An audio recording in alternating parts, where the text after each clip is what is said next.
Tennessee on August 6, 1882. We also helped tame and settle the American Wild West.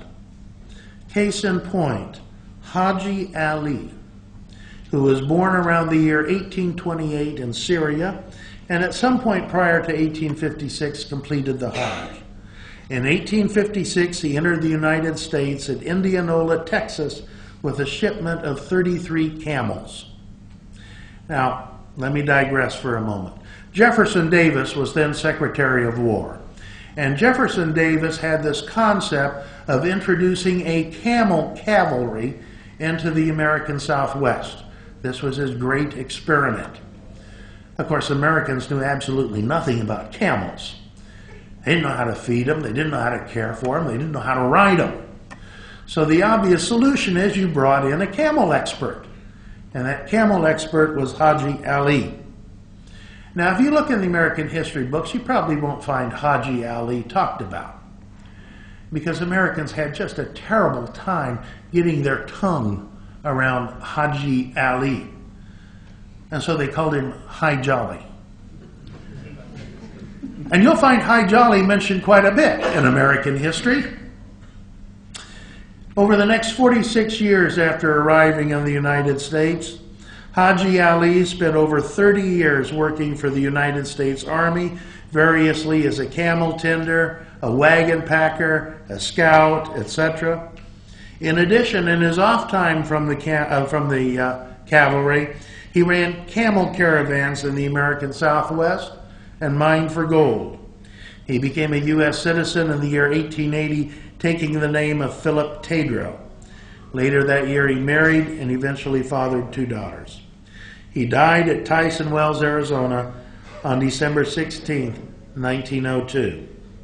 At the time of his death, he was one of the most beloved and colorful characters of the American Wild West.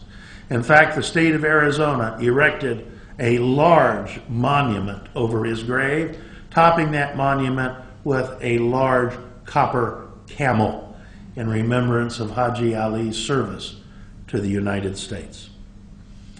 In summary, we Muslims have a long and glorious history and heritage in America. We are not Johnny-come-lately to America. We've been there all along. We helped build America, and our heritage as Americans is firm for all Muslims. As to all that I have said, God knows best. Well, Thank you very much. It turns out the British did not invade Sapelo Island, Georgia, so his judgment was pretty good in the long run. Had he refused the request and the British not invade, there may have been consequences. Yeah, this was an American convert. Some sources say he was the first American convert, but who knows? He was the son of a wealthy person from the East Coast, as I recall, but he sort of made his mark in journalism in the state of Missouri, and then had some diplomatic assignments in Southeast Asia, as I recall, and converted to Islam and started a, sort of an Islamic propagation society in America. This would be around the year 1880s. Well, in terms of the slaves, at the time, nobody was interested in writing their history. You have to consider the mental mindset that was going on in America at that time. For many, many Americans, the slaves were merely beasts of burden. It was an extremely cruel period in American history. So their history typically wasn't recorded at the time. Now, there were a couple of exceptions. Ibrahim Abdul Rahman was a slave in Mississippi whose history got recorded at the time, but it got recorded for very special reasons. Ibrahim Abdul Rahman was a prince from a West African kingdom. And the way the story goes, as a young man, he was a colonel in his father's cavalry. His father was the king.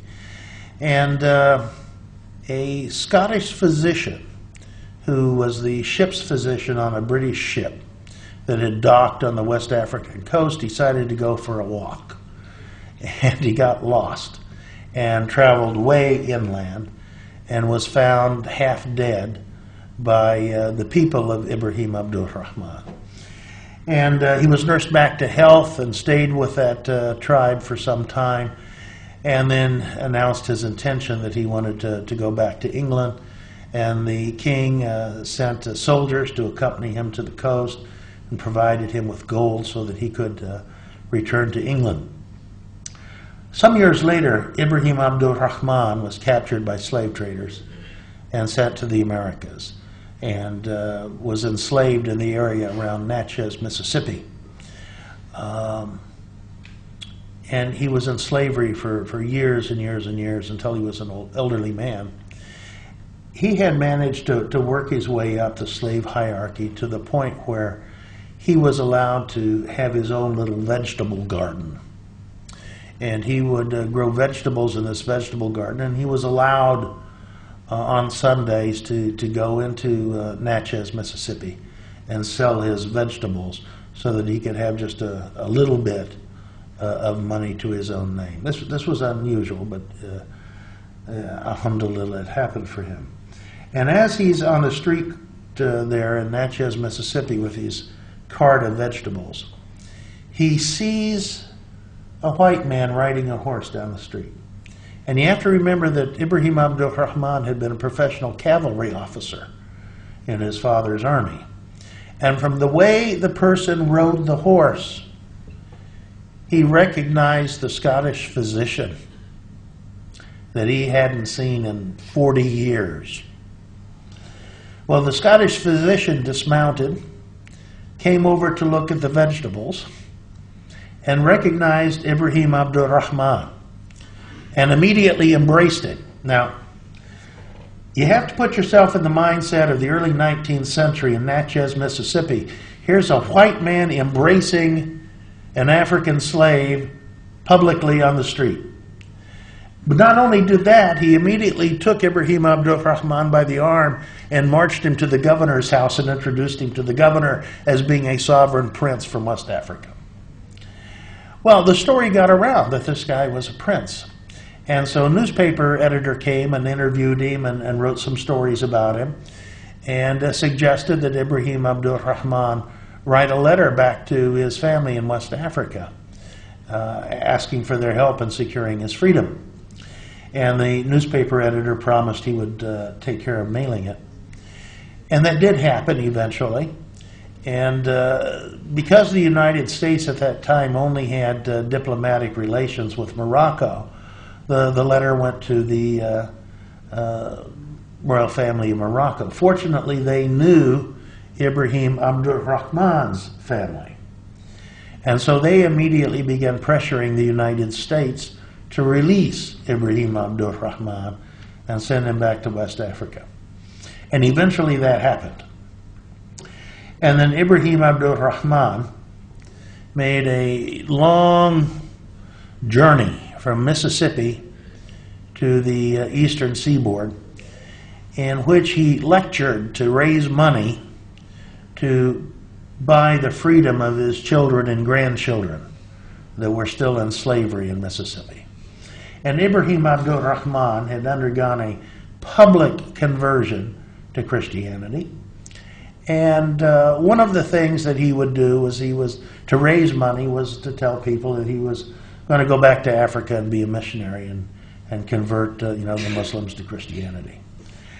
Well, at one stop in Philadelphia, a minister came up to him, a Christian minister, and asked him to write the Lord's Prayer in his own language. And Ibrahim Abdul Rahman granted the request and wrote it. That piece of paper still exists. And it's a very interesting piece of paper because the writing is Arabic, and what was written wasn't exactly the Christian Lord's Prayer. It was Al-Fatiha. So, we have another case of an enslaved African who underwent a sham conversion of Christianity basically to save his life. Eventually he did